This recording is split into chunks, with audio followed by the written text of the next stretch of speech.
Íslandsbanka erum við með mjög öflugt fræðslustarf. Við erum með 250 námskeið á hverju ári og þessi námskeið í rauninni, kannski má segja, skiptast svolítið í tvennt.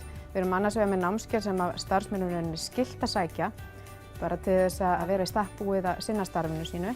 Og svo erum við með mjög mörg námskeið líka sem styður við fólk svona persónulega. Bara á venjulegu basis sæki ég kannski 3-4 námskeið á mánuði. Þetta eru náttúrulega bæði námskeið sem eru tengd vinnunni minni og gera mig betri starfsmanni. Svo er þetta líka námskeið sem geta tengst áhugamálum.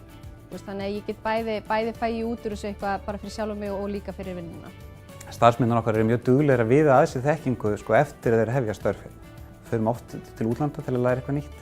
Starfið er náttúrulega mjög fjölbreytt og krefst þess að maður sé sífellt að afla sér þekkingar á þeim hlutum sem er á döfinni í samfélaginu.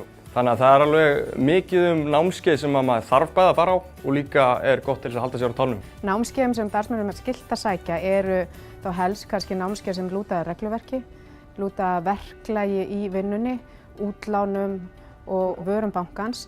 Og svo erum við mjög flott persónuleg styrkingarnámskeið sem snúa þá meira að koma fram, rita gott mál, við erum með námskeið í tungumálum, við erum með námskeið sem snúa að streitu, góðum svefnvenjum, mataræði og slík námskeið sem að styðja bara við okkur persónulega orku. Þegar maður er búinn að læra heilmikið, það er alltaf hægt að læra meira því að hlutirnir breytast, það verður að breyta reglum og reglugerðum, það verður tækninýjungar sem við þurfum að taka upp hjá okkur og svona framvegis. Þannig að við erum með mjög hátt menntunarstig.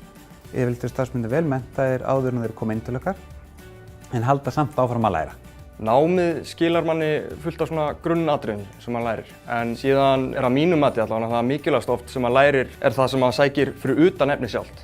Fræðslustarfið okkar byggist alveg gríðarlega mikið upp á því að starfsmenn eru að kenna á þessum námskeiðum. Við erum með 80% leiðbeinenda, svona sirka, sem eru innan bankans að kenna öðrum starfsmennum. Og einnig er það líka þannig að fyrir þessa aðila þá er þetta svona kjörið tækifæri til að halda sér á tánum og deila þekkingu. Því að við viljum alltaf deila þekkingunni innan bankans. Það er enginn sem á að sitja á okkur sérþekkingu.